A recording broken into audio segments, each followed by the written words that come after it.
Buenos días a todos y muy bienvenidos.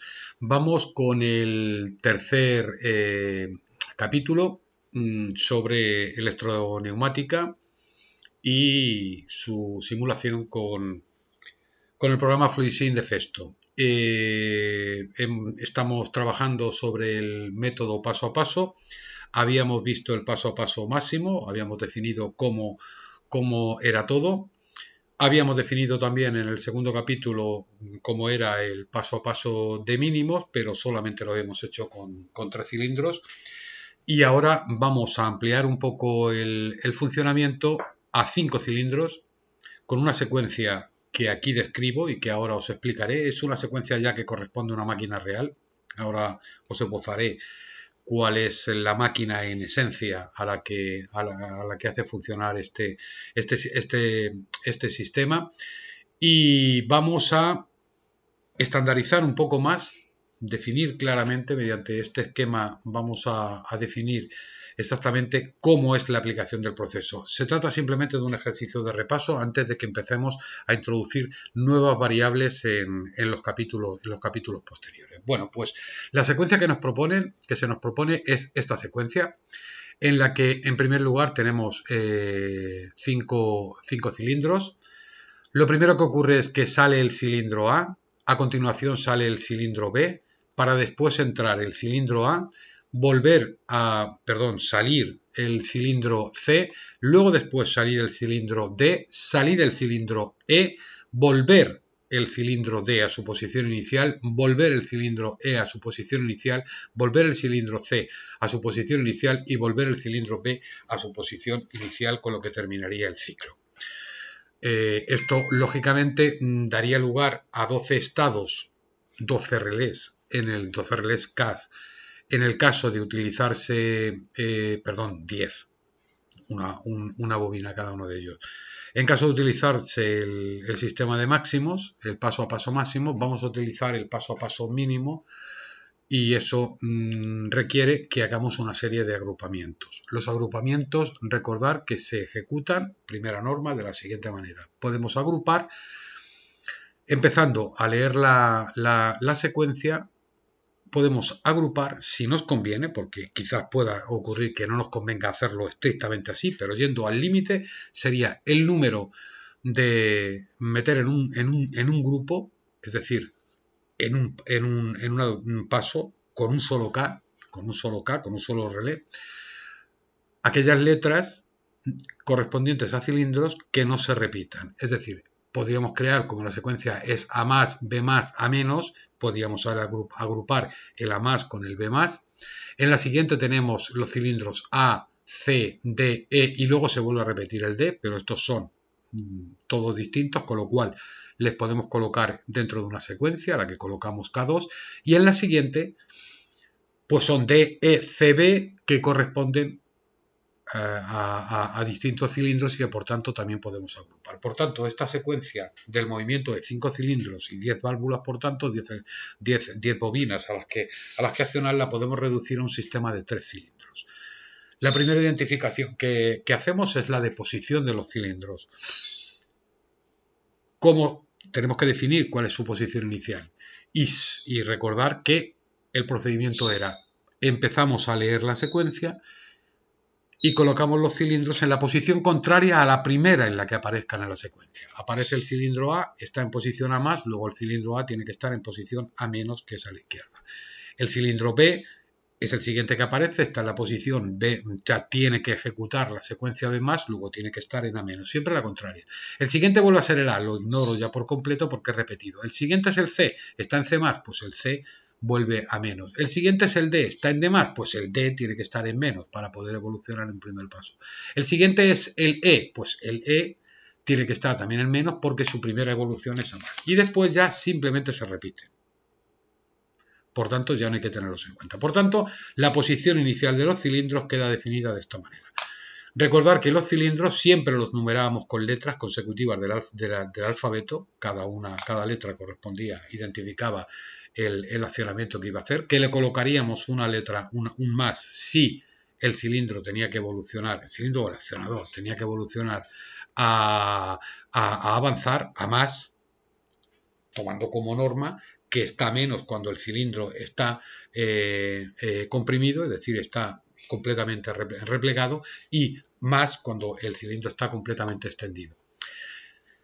Así lo asignábamos eso. Las posiciones iniciales se definían cambiando aquí la posición inicial de las válvulas para que al accionar presión nos colocara el cilindro en la posición que a nosotros nos interesa, la primera. Que en los cilindros los colocábamos unas etiquetas de accionamiento que siempre numerábamos de la manera siguiente. La letra, la primera etiqueta, que estaba comprendida entre 0 y 10, y vimos que podíamos poner perfectamente 0, pero que en la vida real quizás conveniera colocar un pequeño margen, en este cambio de 1 centímetro, que podíamos ajustar luego después a la hora de la puesta en marcha de la máquina. A0 significaría cilindro atrás, A1 significaría cilindro adelante, y así el cilindro adelante, es decir, en este caso correspondiendo con la posición completamente extendida. Si bien podemos colocar más posiciones, no hay ningún problema en que tenga posiciones intermedias el cilindro mediante detectores de final de carrera, micros o detectores inductivos, detectores de efecto Hall, en fin, los que fueran, el sistema de detección que fuera, al final se traduce en un contacto que nosotros es el que numeramos, identificamos como A seguido de una letra de la posición que ocupa. En este caso, A1 significaría completamente extendido. Bien, el resto de los cilindros se hace exactamente igual. Y en cuanto a las bobinas, siempre nombraremos las bobinas. El cilindro A tendrá la Y1 e Y2, Y1, Y2. El B será las siguientes 3, 4, así hasta que el E, que es el quinto, empezará en la 9 y la 10. Siempre con esa norma y siempre numerándolos con la letra Y. Bueno, pues a partir de ahora, una vez que ya hemos definido los tres estados K1, K2 y K3, simplemente tenemos que definir ahora las secuencias en las que evolucionan esos pasos que vamos a colocar aquí debajo. Bien, ¿qué es lo que quiere que ocurrir para que se produzca el paso de este K1 a ese K2? Pues tiene que ocurrir que se accione el final de carrera B1, es decir, el contrario a este cilindro. Como este cilindro evoluciona perdón, el contrario no, el final donde termina este movimiento en el que el cilindro B va a más. Como el cilindro B va a más, cuando haya llegado a más accionará el B1. Luego nuestra primera letra es B1. En el siguiente paso es el cilindro E el que tiene que evolucionar a E+. Para eso significará que ha accionado el E1. El E ha accionado el E1, es decir, ha llegado al final. Aquí, ¿qué es lo que tiene que ocurrir cuando ya termina el ciclo y va a terminar el K3? Pues que tiene que ocurrir que el B venga a menos. Eso significa que el B tiene que tocarse, tiene que accionarse el B0. Hasta ahí los grupos, esta secuencia de acá. Ahora, ¿qué es lo que tiene que pasar dentro de los grupos? ¿Qué es lo que me va a definir esta parte de acá del esquema? Es decir, cada uno de los grupos y lo que ocurre. Bueno, pues el A irá directo y accionará la bobina Y1. El B, para que el B vaya más, tendrá que accionarse I3. Para que el A vaya menos, tendrá que accionarse I2. Para que el C vaya más, para que el C vaya más, tiene que accionarse. Para que el C vaya más, tiene que accionarse I5, es decir, este de aquí. Para que el D vaya más, tiene que accionarse I7, es decir, este de aquí, que desplaza la bobina hacia allá. Para que el E vaya más, tiene que accionarse el I9, que es este de acá, que hace que el carrete se desplace hacia acá. Y así lo hacemos con todo, de tal forma que colocamos las letras de las bobinas correspondientes a cada uno de los funcionamientos de esa manera. Y comprobamos que no se produce ninguna repetición. Porque si hubiera una repetición estaríamos en un caso complejo que hay que solucionar de una manera distinta. Como aquí tenemos todas las bobinas, pues ya podemos representar aquí en nuestro esquema todas las bobinas en ese orden. Fijaros que yo las he dispuesto como Y1, Y3, Y2, Y5, Y1, 3, 2, 5, 7, 9, 8, 10, 6, 4, 7, 9, 8, 10, 6 y 4. ¿Perfecto? Bueno, pues ya tenemos nuestra secuencia completamente hecha. Los desplazamientos que se han producido en el interior de los grupos se asignan exactamente igual. Cuando el A haya llegado a la posición más, nos accionará el A1. Cuando el A haya llegado a la posición A más, habrá accionado la 1. Cuando el A vuelva a la posición negativa, a la A menos, habrá accionado el A0 y así sucesivamente con cada uno de ellos. Es un procedimiento absolutamente mecánico. A partir de ahí empezamos a definir nuestro esquema. Y aquí voy a introducir este pequeño esquema de aquí abajo, en el que voy a definir, estandarizar, y si esto lo metéis en la cabeza, pues será siempre igual, cómo se tienen que desarrollar cada uno de los tres esquemas para que el sistema funcione. De tal forma que la primera línea tiene que aparecer de esta manera, se tiene que construir de esta manera. El KN en este caso va a ser K1, el KN más 1 va a ser el K2, los podría colocar aquí ya directamente porque no hace falta poner KN, sino que esto va a ser un número, pero si los pongo tengo problemas a la hora de ejecutar la simulación, así que los sigo dejando KN y digo que aquí N es igual a 1. O sea que hemos visto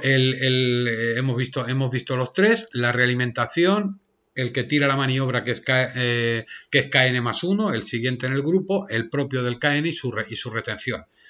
El pulsador de Start, que puede ser retenido o no, puede cambiarse por cualquier cosa, pero es el que inicia la secuencia. Y el último fin de carrera de grupo. ¿Cuál es el último fin de carrera de grupo? Pues el último fin de carrera del grupo es el B0. Luego entonces nuestro esquema aquí para la primera posición, el 1, es que este sea el B0, el último del grupo, y los otros, como he dicho, el pulsador Start lo llamamos el 0, y este es K1, este es el K1, este es K, como lo digo aquí, KN más 1, el que es normalmente cerrado, y la realimentación es KN, o sea, el mismo del grupo. Siempre lo mismo. Y siempre funcionará, salvo en un caso que ya veréis cuál es, pero lo veremos más adelante.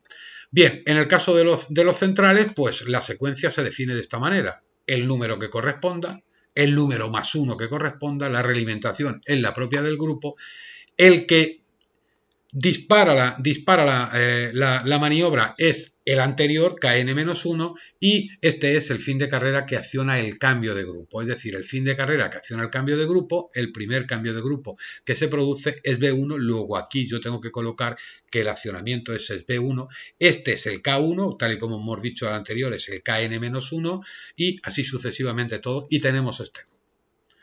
Y el último de los grupos será de esta manera.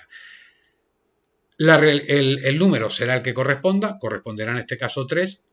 Este tendrá que ser KN más 1, pero como termina ciclo, este KN más 1 va a ser, en este caso, K1, es decir, el primero, al cerrar el ciclo, el primero es el siguiente, pero el siguiente es el primero.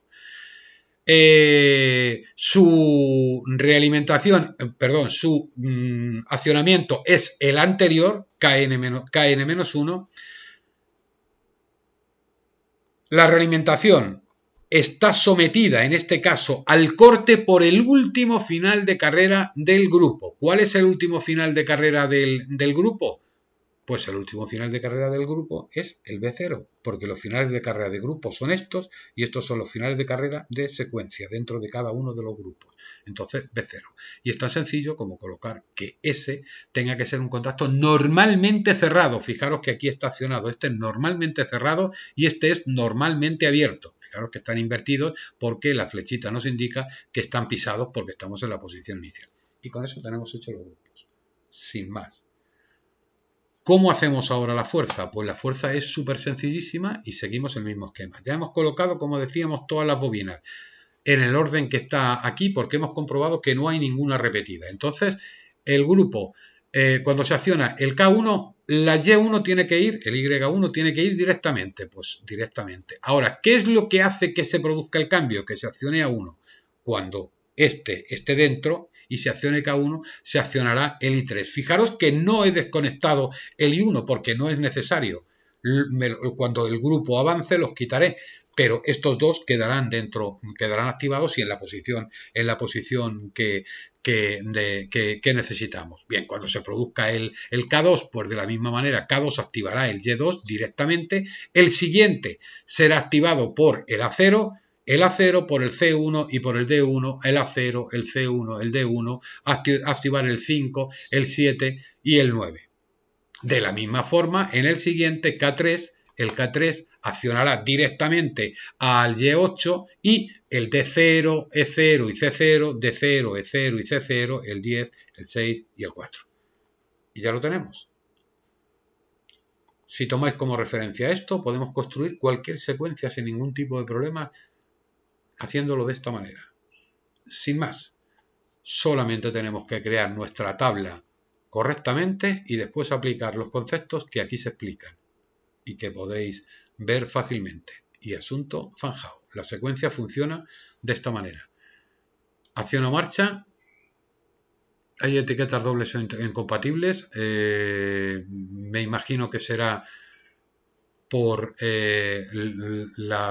bueno, es este KN de aquí porque está repetido, lo toma como un nombre.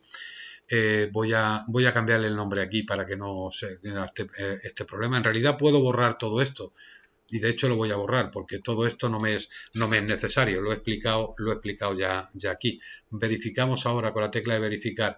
Hay etiquetas dobles incompatibles, me vuelve a dar un problema de que hay alguna etiqueta doble incompatible. Vale, son los KN de aquí. Lo voy a suprimir esto de momento para poder ejecutar la simulación y que no dé problemas. Al estar llamados de la misma manera, pues ve la duplicidad. Voy a suprimirlo, luego después lo activaré y ahora ya sí verificamos. Verifico y ahora sí verifico que no nos han encontrado errores gráficos. Puedo poner en modo marcha y ahora accionar el pulsador. Quizás vaya muy deprisa, a lo mejor tenemos que bajar la simulación. Sale el cilindro A como pide, sale el cilindro B como pide, entra el cilindro A como pide, sale el cilindro C como pide, sale el cilindro D como pide, sale el cilindro E como pide, vuelve el cilindro D como pide, vuelve el cilindro E como pide, vuelve el cilindro C como pide, ahora mismo, y vuelve el cilindro B como pide. Y la secuencia habría terminado. Ahora habría terminado si yo no la reinicio o la mantengo con el siguiente ciclo. Así de sencillo se puede resolver cualquier secuencia. No hay casi nada que pensar, solamente conocer los conceptos, voy a eliminar, conocer esta formulación para los tres tipos de esquema de situaciones que nos podemos encontrar. La primera, las que están en el centro, y la última, y asunto zanjado. Simulación concretada por el procedimiento paso a paso mínimos, sin más. Y ya a modo de coletilla, esto corresponde con el principio básico de funcionamiento de una máquina de serigrafía accionada, en la que el giro está accionada por un cilindro. El primer cilindro, que es el primero que se mueve, correspondería con el movimiento de desplazamiento. Lo primero que hace el cilindro al empujar es mover mediante un sistema de trinquete, de piñón trinquete, desplazar el giro de las paletas inferiores de donde se instalan las camisetas de la serigrafía. El B efectúa el enclavamiento. Inmediatamente después, lo siguiente del ciclo es que retorne a su posición inicial, y esto podría hacerse de forma simultánea, lo veremos más adelante, de forma simultánea al siguiente movimiento, pero en este caso lo he preferido dejar separado para que se vea. El siguiente movimiento C corresponde con subir todo el sistema para acoplarlo a las pantallas. El siguiente D corresponde con el desplazamiento ya de la rasqueta en avance. El E corresponde al movimiento de desplazamiento de los cabezales de la rasqueta, la inversión de los cabezales, primera inversión de los cabezales de la rasqueta. Vuelve a entrar el cilindro C para retroceder atrás y traer la rasqueta hacia atrás. El siguiente lo que hace es volver a invertir la posición de rasqueta para dejarla lista para el siguiente movimiento. Inmediatamente después el sistema baja y inmediatamente después el sistema, mediante el B, se desenclava y queda listo para ejecutar el siguiente movimiento. Sé que esto nos aporta mucho, tendría que dibujar cómo es la máquina, pero en síntesis, este es el principio de funcionamiento, aunque evidentemente el programa, luego después hecho en un autómata Mitsubishi, se ocupa muchísimo más y tiene muchísimas más cosas. Pero el principio básico de funcionamiento y lo que rige todo es este sistema. Y hasta aquí este tercer capítulo. Muchas gracias por vuestra atención.